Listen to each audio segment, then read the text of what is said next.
Okay, so now that you understand how everything works conceptually, let's talk about how it will work in code.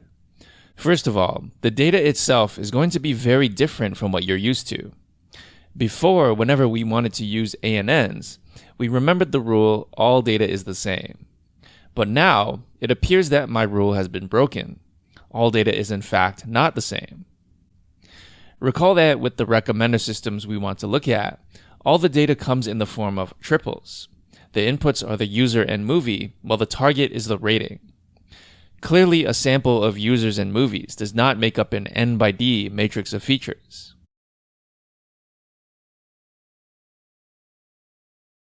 So an n by d matrix of features is what we want, but what do we actually have?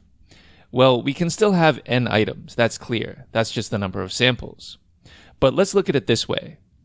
A list of n users, which by the way can contain duplicates, will be an n-length array of categorical objects. Similarly, a list of n movies, which also may contain duplicates, will be another n-length array of categorical objects. Now you might wonder, how can the list of users and movies contain duplicates? Of course, this must be the case. The same user may have watched multiple different movies, in which case, that user will show up multiple times in the data. Conversely, multiple users will of course rate the same movie, in which case that movie will show up multiple times in the data.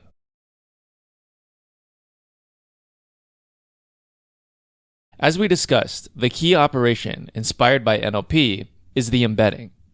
In NLP, we have an n by t matrix of word indexes, which we use to index the embedding matrix, mapping each word to a feature vector. We get back an n by t by d array of word vectors. Similarly, both users and movies, which, since they are categorical, will be represented by user indexes and movie indexes. So the users will be an n-length array of integers, and the movies will also be an n-length array of integers. After we index an embedding matrix, we will get back n by d arrays of feature vectors for both users and movies. As a side note, unlike NLP, where we have to do a lot of text preprocessing, this is not the case with recommenders. As a quiz question, I would like you to think about why. Please take a moment to think about this, or pause the video until you think you have the answer.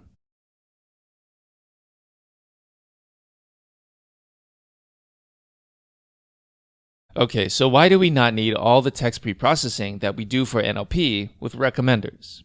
Well, we have to think of the natural state of the data. Data like this is usually stored in a database. In databases, we don't pass around strings all the time because strings take up lots of space and they're inefficient. For example, checking whether or not one string is the same as another string is not efficient. On the other hand, comparing whether two numbers are equal is efficient.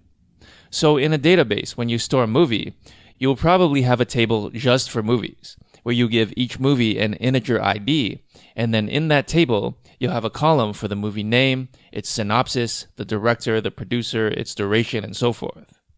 By the way, the director and producer will probably also just be integer IDs.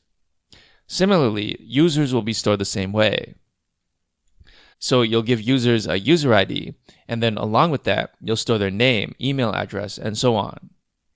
Therefore, in the ratings table, you would not say something like, Bob rated Star Wars a 5, although that would be its interpretation.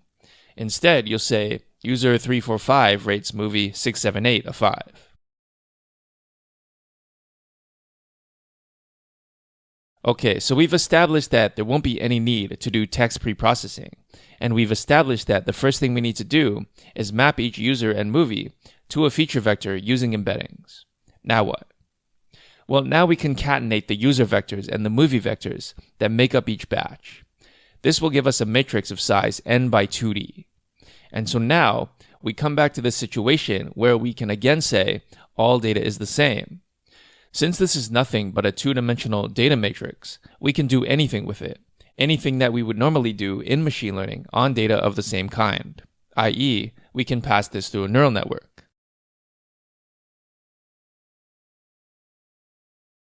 So here's what the code might look like for a recommender model. In the constructor, we take in some arguments for the total number of users, the total number of movies, the embedding dimension, and the number of hidden units. Of course, you could make this more fancy and let your model be a neural network with multiple hidden layers, but we won't do that. You may want to try that as an exercise. You can think of the total number of users and the total number of movies, like vocabulary sizes, for the users and movies. So if we call the number of users n and the number of movies m, and the embedding dimension d, then the user embedding will be a matrix of size n by d, and the movie embedding will be a matrix of size m by d. By the way, don't confuse this n with the n that we used previously, which meant the number of samples in a batch. On this slide and within the code, that's not what we mean. And the reason for this sort of overloaded use of the letter n is because that's what people normally use in recommender systems. So just make sure you're paying attention to the context. Once we create our two embeddings, all we need to do is create our A and N layers, which for our simple model can just be two linear layers. And by the way, since this is a scalar regression problem, we'll have one output.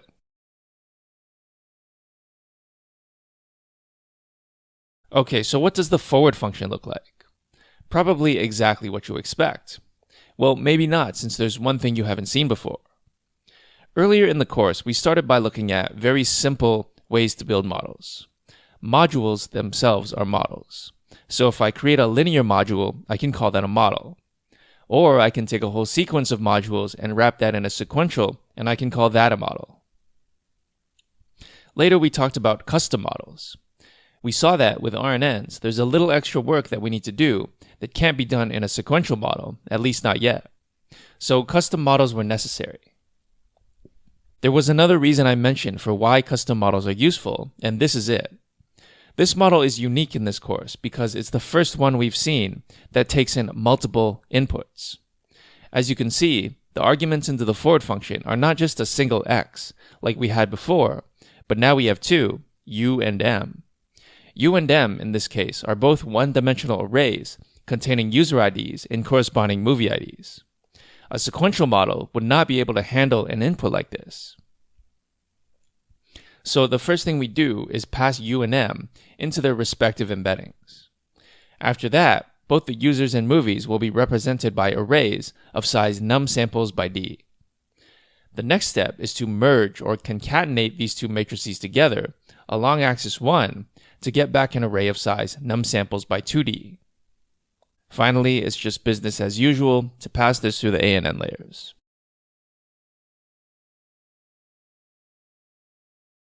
Okay, so the next thing to consider is, how will we load in the data? The data is going to come in the form of a CSV or a TSV or something like that. So we can use pandas to load in this dataset. We can even just turn it into a NumPy array right away, since we don't actually need any pandas functionality. But here's one thing to consider. Ratings datasets are usually huge. You might have millions of data points. If your business has millions of users, this is pretty much guaranteed. So just like with vision and text, you probably want to use some kind of data generator or data iterator. But unlike vision and text, there aren't any specialized libraries that will do all these steps for you. Luckily, there are generic dataset objects that we can use that just loop over arrays without any regard to what's in them.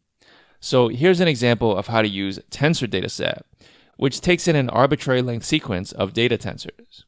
For us, we'll pass in 3 tensors: the users, the movies, and the ratings.